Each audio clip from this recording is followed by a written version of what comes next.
नारायण नारायण नारायण शिव नारायण नारायण नारायण शिव नारायण नारायण नारायण शिव नारायण नारायण नारायण शिव नारायण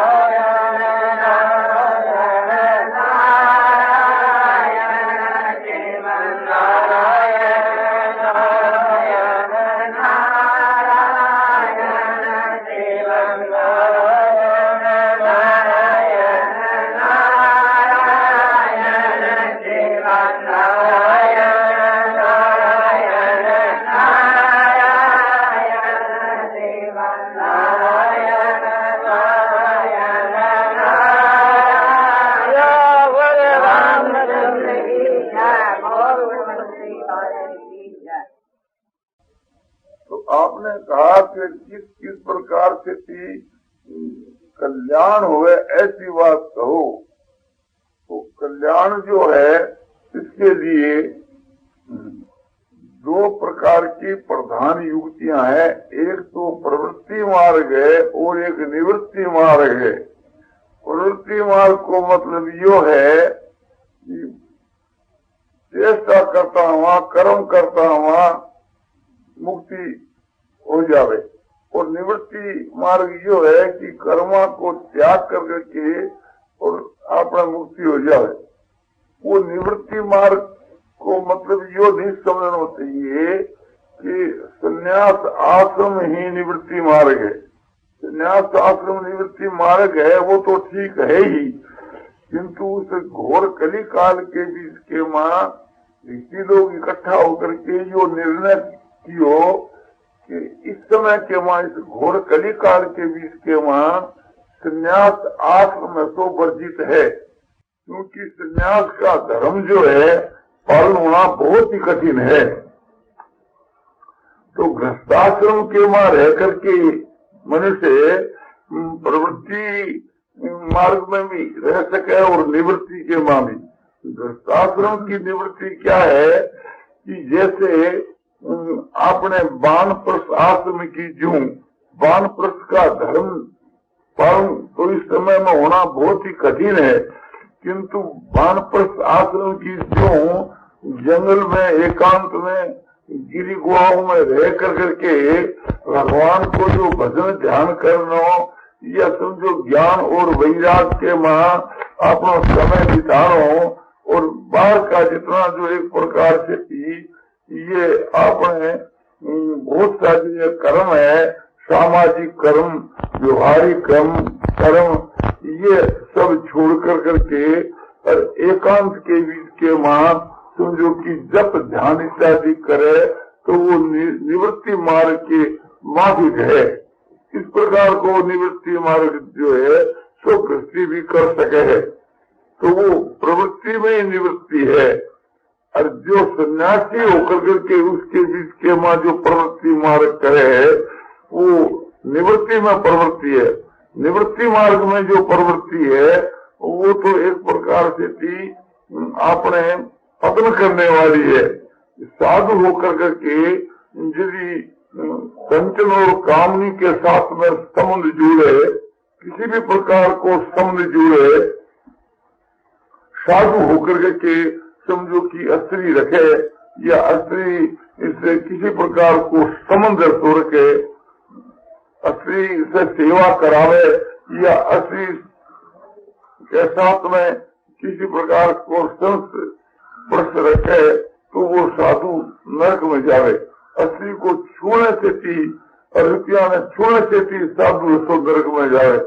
सन्यासियों का जो धर्म है वो बहुत कठिन है, और साधु होकर के एक प्रकार से समझो कि मकान बना रहे और एक प्रवृत्ति की माप की गृहस्थियों की जो ही एक प्रवृत्ति मार्ग को विस्तार करे तो उसके लिए वो कलंक है। और गृहस्थाश्रम के बीच में जो गृहस्थी है वो आपने अवस्था 50 वर्ष से अधिक अवस्था हो जावे तो शास्त्र कह रहे है कि उसको गृहस्थाश्रम से अलग होकर के और वन में जाकर के वानप्रस्थ आश्रम में को सेवन करे, यानी स्त्री भी हो तो वो भी उसके साथ में रह सके किंतु स्त्री से सहवास नहीं करे और वन में रह करके दोनों अपना तपस्या करे और अपनी आत्मा के कल्याण के लिए साधन करे।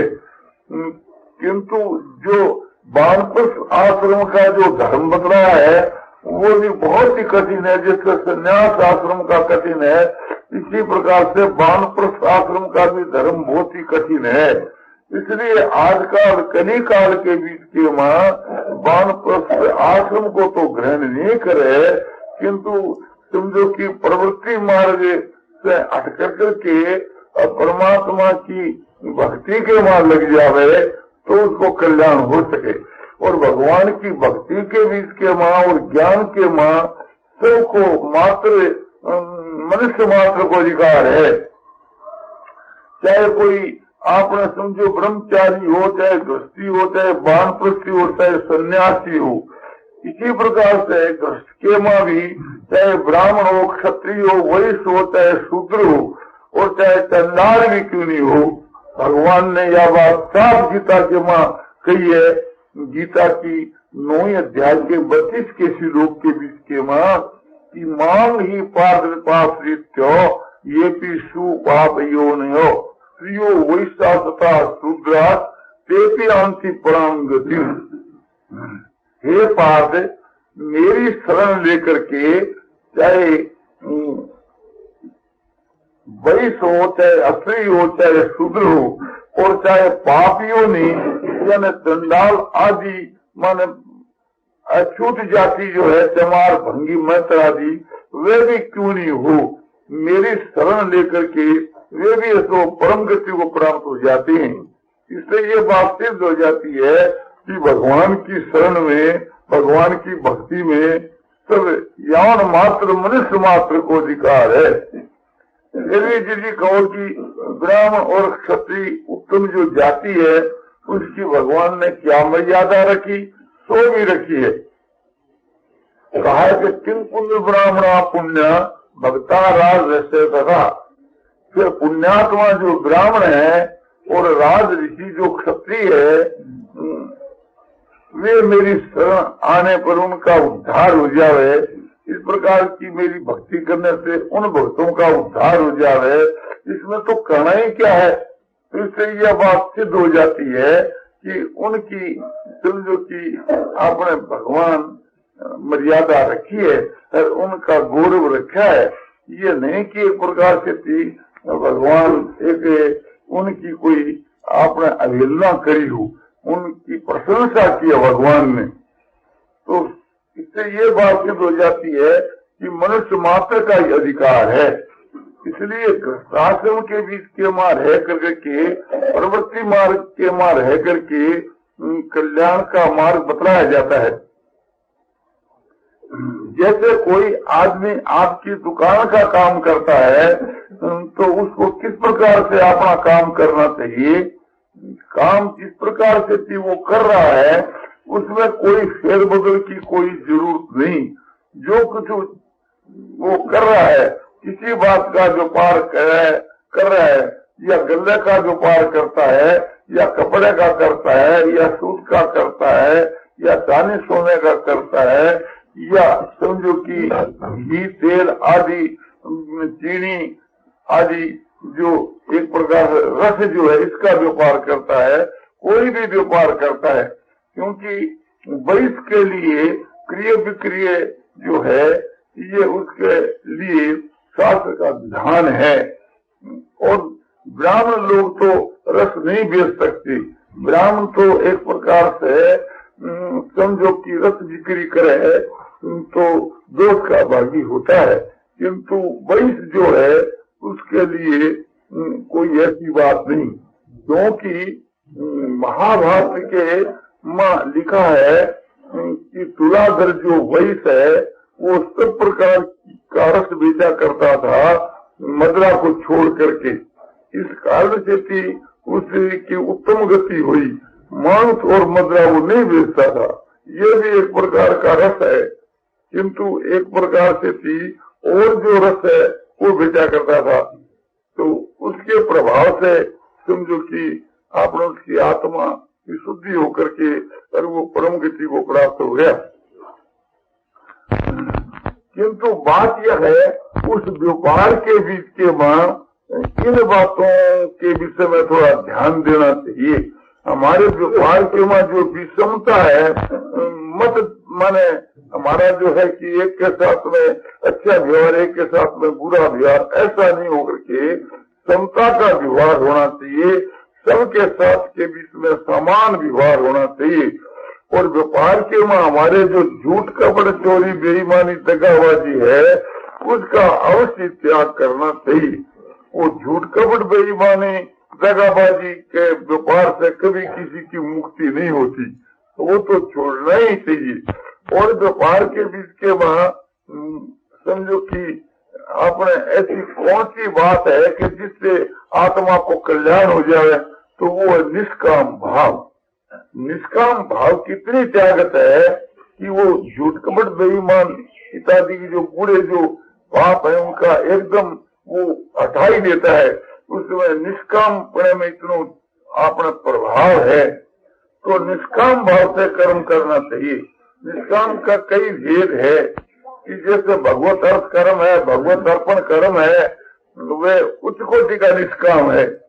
और एक प्रकार से कर्मों के बीच के जो ऐसे अपने समझो कि अभिमान का त्याग कर देना है, कर्मों के बीच के आसक्ति का त्याग कर देना है, कर्मों के बीच के फर्क का त्याग कर देना है, एक प्रकार से स्वार्थ का त्याग कर देना है।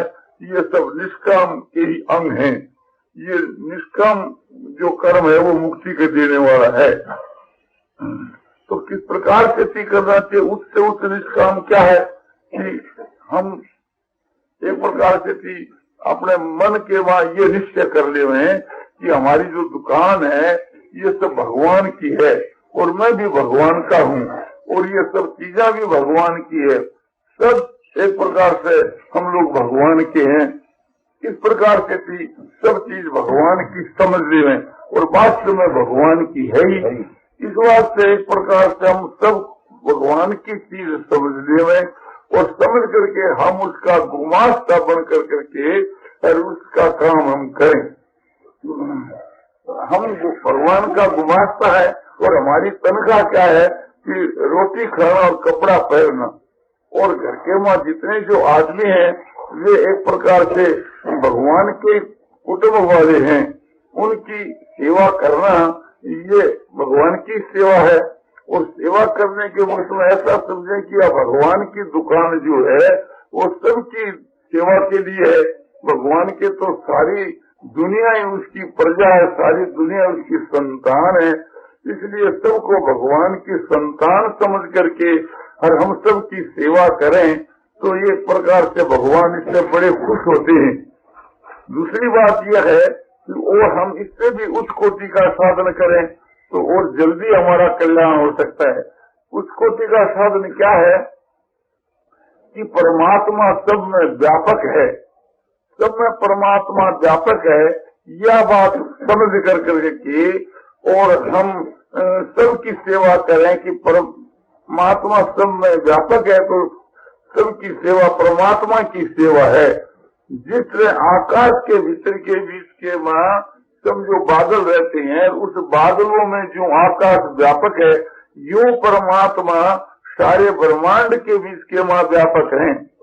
इस प्रकार से समझ करके हम परमात्मा की सेवा करें।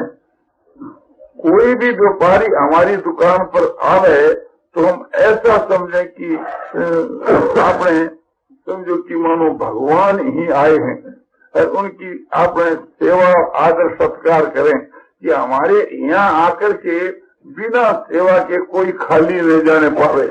हम किसी से कोई चीज खरीदें तो यही ध्यान रखें कि हमारे द्वारा उनको कुछ लाभ होना चाहिए।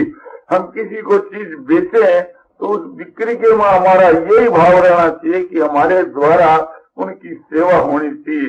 क्योंकि भगवान हमारे घर के ऊपर आए हैं। ये भाव और भी उत्तम है।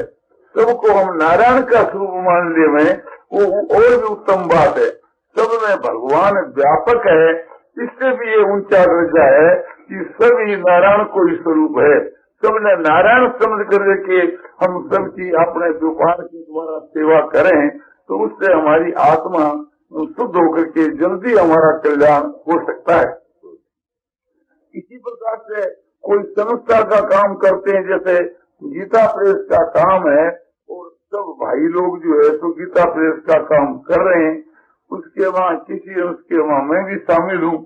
तो हम लोग जो गीता प्रेस का काम करने वाले जो भाई लोग हैं, एक प्रकार से हमारे यहाँ कोई विशेष फेरबदल की इतनी आवश्यकता नहीं। क्यों आवश्यकता नहीं है कि वास्तव के भीतर के बीच के वहाँ समझो किसी का रुपयों का स्वार्थ न होने के कारण से झूठ कपट पहला से ही कम है, और फिर और विशेष से काम करें तो उसका सुधार होना मामूली बात है। इसी प्रकार से ये जो व्यवहार है ये स्वरूप से ही पब्लिक की सेवा के लिए है। इस वास्ते इसका एक परिवर्तन होना बहुत ही सहज है। तीसरी बात जो हमारे समझो कि विषमता का कोई कारण ही नहीं है, किंतु कहीं अपने व्यक्तिगत दोष के कारण से या अपने स्वभाव के दोष के कारण से कहीं विषमता का भाव घटता हुए तो उसका सुधार होना कोई कठिन बात नहीं है।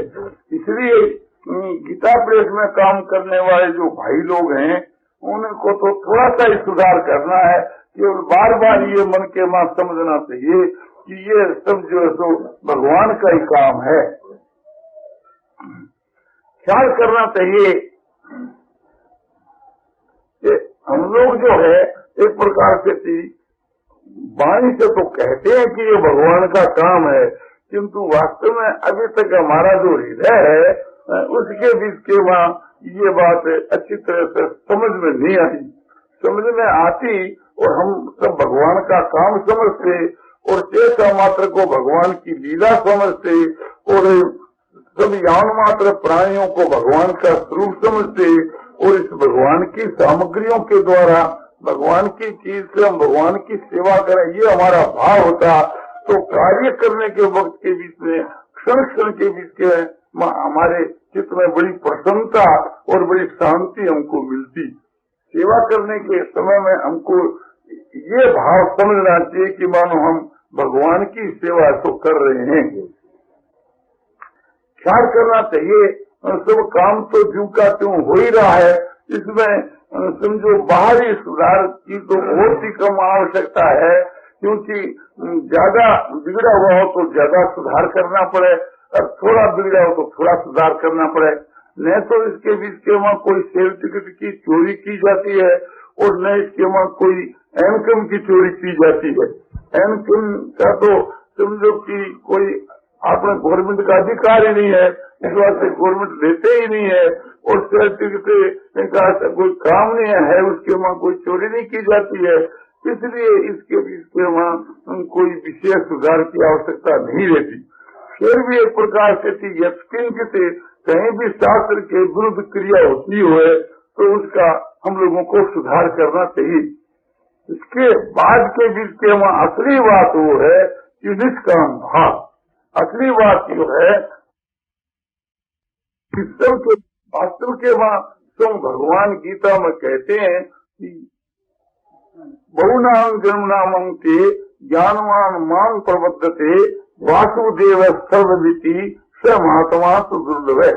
बहुत जन्मों के अंत के जन्म में सब कुछ वासुदेव ही है।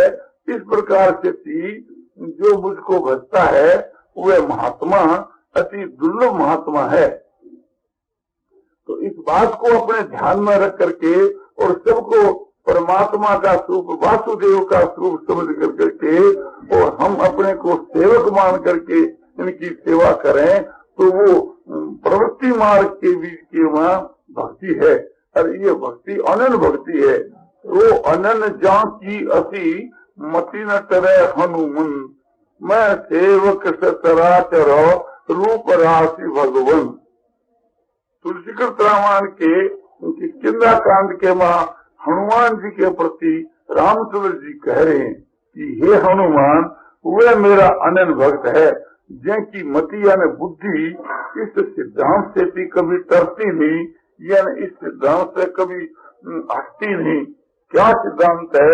जो कुछ चराचर है ये सब भगवान के स्वरूप की राशि है, यानी भगवान के स्वरूप की घनता है, और मैं इन सब का सेवक हूँ, और ये सब सेव्य है, यानी सब में स्वामी भाव और अपने में सेवक भाव रख करके और सबकी सेवा करना, ये एक प्रकार से अनन्य भक्ति का स्वरूप भगवान ने बतलाया है। तो इस बात को अच्छी तरह से समझ करके और इस प्रकार हम साधन करें कि यावन मात्र प्राणी मात्र को हम भगवान का स्वरूप समझें, और भगवान का स्वरूप समझ करके और जो कुछ पदार्थ संसार में है ये भी सब भगवान के पदार्थ हैं, और सेवा करने वाला जो व्यक्ति है उसको ये समझना चाहिए कि मैं भी भगवान का हूँ। तो भगवान की आज्ञा का पालन करना ही समझो कि आपने सबसे उत्तम साधन है, और भगवान कहते हैं कि इस प्रकार का साधन करने वाला ही मेरा सच्चा भक्त है। तो भगवान ने उत्तरकांड के बीच के मां अपनी प्रजा के प्रति उपदेश दिया है। उस वक्त में तुम भगवान ने ये बात कही है, सो सेवक प्रियतम मम सोई मम अनुशासन मानहि जोई। वही तो मेरा सेवक है और वही मेरा प्यारा है, जो मेरी आज्ञा का पालन करता है। जैसे गीता के बीच के मां अर्जुन के लिए यह बात भगवान कही कि भक्तों में सखा थी और है संगे तदुत्तमम। अर्जुन तू मेरा भक्त है और मेरा सखा है, और मैं तेरे को जो उपदेश दिया है ये उत्तम रहस्य की बात है। ये गीता की चौथे अध्याय के तीसरे श्लोक के उत्तरार्ध में भगवान ने अर्जुन के लिए ये कहा है। तो अर्जुन के विषय में ये बात कही कि तू मेरा भक्त भी है और सखा भी है। क्यों कि अर्जुन को सख्य भाव भी थो और दास भाव भी थो। तो भगवान कहते हैं कि वही मेरा सच्चा भक्त है और वही मेरा सच्चा समझो कि प्रेमी या न सखा है, जो मेरी आज्ञा का पालन करता है। अर्जुन जो है तो भगवान की आज्ञा के पालन करने वाला था। गीता का उपदेश देकर के और भगवान ने स्वयं 18वें अध्याय के मां अर्जुन को पूछा है कि अर्जुन तेरे मोह का नाश हुआ कि नहीं, मैं जो तूने बात कही उसको तुमने ध्यान दे करके सुना कि नहीं सुना। तो अर्जुन उत्तर देता है कि नष्टो मोह है समृति लब्धा तत्प्रसादात मया च्युत स्थितोस्मिगत संदेह करिष्य वचनं तव। अर्जुन कहता है कि भगवान से, हे अच्युत है, माने जिसका किसी भी प्रकार से पतन न हो उसको अच्युत कहते हैं। तो भगवान तो नित्य अच्युत है, उसके पतन की कोई संभावना ही नहीं। तो भगवान को कहते हैं कि किसी भी प्रकार से जो माया के द्वारा जिसका च्युत न हो उसको अच्युत कहते हैं। तो हे अच्युत है, मेरा जो मोह है वो नाश हो गया, मेरा जो ज्ञान है वो नहीं रहा। शुरू के वहां तो था, किंतु आपके उपदेश से थी, आपकी कृपा से थी, मेरा ज्ञान तो नाश हो गया। और मैं अब सावधानी के साथ में आपकी बात ने सुनी है। इस वास्ते एक प्रकार से मैं ऐसा नहीं कि जो मैं ठीक अपना प्रकृति में स्थित हूँ, मैं समृद्धि मुझको एकदम अच्छी तरह से है। जो आप बोल रहे हो वो सब बात में ध्यान पूर्वक सुन रहा हूँ। इस वास्ते मेरी स्मरण शक्ति जो है वो भी इस समय के बीच के वहां ठीक है। तो नष्टो मोह है समृद्धि लब्धा तो प्रसादात मया च्युत है। आपकी कृपा ये अच्युत है, ये जो सब बात है इसमें प्रधान आपकी कृपा है। और गपसंदेह मेरे जो शंका समाधान थे वो सब समाप्त हो गई। अब मैं यही निश्चय कर लिया है कि आपकी आज्ञा का पालन करूंगा। तो भगवान समझ गए कि बहुत ठीक है। तो फिर अर्जुन ने भगवान की आज्ञा का पालन किया, उससे अर्जुन का उद्धार हो गया। इसलिए अर्जुन भगवान का भगत था, उसका एक प्रकार से पहला से उद्धार हुआ ही था। ये गीता तो अर्जुन के बहाने से संसार के कल्याण के लिए भगवान ने कही है। तो थोड़ा ज्ञान हुए बिना वो पात्र कैसे बने, सुनने का जिज्ञासु कैसे बने, इस वास्ते अर्जुन के बीच के वहाँ थोड़ा सा अज्ञान था। वो संसार के कल्याण के लिए भगवान ने खुद रखा था, पहला से उद्धार हुआ ही था। ये गीता तो अर्जुन के बहाने से संसार के कल्याण के लिए भगवान ने कही है। तो थोड़ा ज्ञान हुए बिना वो पात्र कैसे बने, सुनने का जिज्ञासु कैसे बने, इस वास्ते अर्जुन के बीच के वहाँ थोड़ा सा अज्ञान था। वो संसार के कल्याण के लिए भगवान ने खुद रखा था, वो भी दूर हो गया गीता के सुनने से थी। तो इस बात को ध्यान में रख करके और हम लोगों को भगवान की आज्ञा का पालन करना चाहिए। यदि कहो कि उस समय में तो भगवान मौजूद थे, इस वास्ते वो बात सुगम थी, किंतु इस समय के बीच के मां तो भगवान मौजूद नहीं है। इसलिए हमको भगवान की आज्ञा एक प्रकार से साक्षात कैसे हुए, बोले ये सब बात तो अपने भाव के ऊपर निर्भर करती है। जो आदमी भगवान की आज्ञा का पालन करना चाहता है, भगवान उसके हृदय के मां प्रेरणा करते रहते हैं। हमको हर एक काम के बीच के मां भगवान से पूछना चाहिए कि प्रभु इसमें आपकी क्या सम्मति है। तो हमारे हृदय में स्वयं भगवान प्रेरणा करेंगे कि हमारी ये सम्मति है। तो इस समय के मां 3 प्रकार से भगवान अपनी आज्ञा का प्रयोग करते हैं।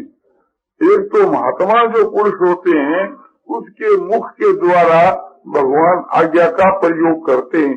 तो महात्मा पुरुष जो संसार में जो हुए हैं, तो उनकी आज्ञा के अनुसार चलना, ये भगवान की आज्ञा के अनुसार चलना है। क्योंकि स्वयं भगवान ने यह बात गीता की 7वें अध्याय के 18 के श्लोक में यह बात कही है कि जितने प्रकार के जो मेरे भक्त हैं, आर्थ जिज्ञासु अर्थार्थी ज्ञानी, वे सभी उदार है। उदारा सर्व एवैते ज्ञानी तो आत्मेवतम एते सर्व एव उदारा।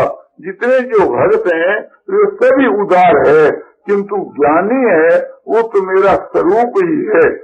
तो इससे ये बात सिद्ध हो जाती है कि भगवान ज्ञानी महात्मा पुरुषों के मुख के द्वारा, वाणी के द्वारा वे अपना सिद्धांत है सो बतला देते हैं। इसलिए हम लोगों के लिए कोई कठिनाई नहीं। यद्यपि इस संसार के बीच में ऐसे महापुरुषों का होना कठिन है, क्योंकि लाखों करोड़ों के बीच के माई कोई एक होता है।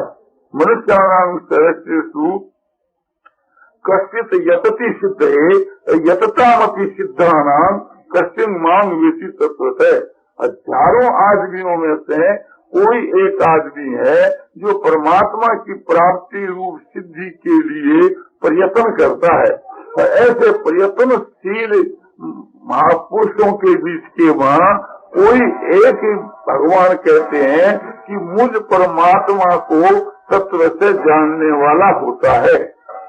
तो हम लोग को ये विचार करना चाहिए कि एक प्रकार से जिस पुरुष के द्वारा हमारे को अच्छी शिक्षा मिले, जिस पुरुष की बातों को सुन करके और हमारे में देवी संपदा के लक्षण आवे, भगवत प्राप्त पुरुषों के लक्षणों की झलक हमारे में आवे, तो हमारे लिए वही महात्मा है। इस प्रकार से चीज समझ करके अपना काम चला लेना चाहिए। यदि एक साधक आदमी है और समझो कि उसके वहाँ उत्तम गुण और उत्तम आचरण करते हैं, देवी संपदा वाला पुरुष है और परमात्मा की प्राप्ति के साधक में लगा हुआ है और समझो कि साधकों में श्रेष्ठ है, तो हमारे लिए हम उसको एक प्रकार से महात्मा समझ करके और उनकी आज्ञा का पालन करें तो हमारे लिए एक ही बात है कि जैसे समझो कि राम सुख जी महाराज आदि जो हैं वे खुद कहते हैं कि मैं तो साधक हूँ और मुझको अभी कोई परमात्मा की प्राप्ति नहीं हुई, किंतु हमारे लिए एक प्रकार से उनका जो वचन है वो भी एक प्रकार से समझो कि शास्त्र का वचन है, और शास्त्र का जो वचन है वो भगवान के ये सच्चा वचन है। तो इसलिए शास्त्र की जो आज्ञा है वो भगवान की आज्ञा है। तो गीता जो है और समझो कि रामायण, महाभारत, भागवत, उपनिषद, श्रुति, स्मृति, इतिहास, पुराण, जो हमारे शास्त्र के जितने जो ग्रंथ हैं ये सब समझो कि अपने वास्तव के बीच के माँ भगवान की आज्ञा है। गीता जो है वो तो साक्षात भगवान के वचन है ही, और वेद जो है वे ब्रह्मा जी के द्वारा प्रकट है, किंतु वास्तव के बीच के माँ समझो कि वो भगवान की ही आज्ञा है। और जितने जो ऋषि मुनियों ने जो कुछ बातें कही है वे वेदों के आधार के ऊपर, शास्त्र के आधार के ऊपर ही उन्होंने सब शास्त्रों की रचना की है, इसलिए उनके वचन भी सब भगवान के ही वचन हैं। तो भगवान तीन प्रकार से आज्ञा करते हैं महात्मा पुरुषों के द्वारा, जो कि वर्तमान में हुए या उच्च कोटि की जो साधक हैं वे भी एक महात्मा के तुल्य है। जो साधक है उनको भी महात्मा ही बताया है गीता के माँ। गीता की 9 अध्याय के 13 के श्लोक में कि महात्मा नस्तु मांग पार्थ है देवी प्रकृति माँ सीता भजंत नन मनसो ज्ञातवा भूतादि मभ्यम। भगवान कहते हैं देवी संपदा को आश्रय करने वाले या देवी संपदा को अपने जीवन के मां ढालने वाले ऐसे देवी संपदा जो महात्मा जन है वे अनन्य मन से मुझको भजते हैं। महात्मा तो मांग पार्थ, हे पार्थ, महात्मा गण जो है देवी संपदा को आश्रय करने वाले महात्मा गण है, महात्मा जन है, वे एक प्रकार से अनन्य मन से मुझको भजे। भूतों का आदि और अविनाशी जान गया। तो इससे ये बात सिद्ध हो जाती है कि एक प्रकार से हमारे लिए काफी सामान है, इसके लिए हमको चिंता करने की जरूरत नहीं है। नारायण नारायण नारायण श्रीमन नारायण नारायण श्रीमन नारायण नारायण श्रीमन नारायण नारायण श्रीमन नारायण नारायण श्रीमन नारायण नारायण श्रीमन नारायण नारायण श्रीमन नारायण नारायण श्रीमन नारायण नारायण नारायण नारायण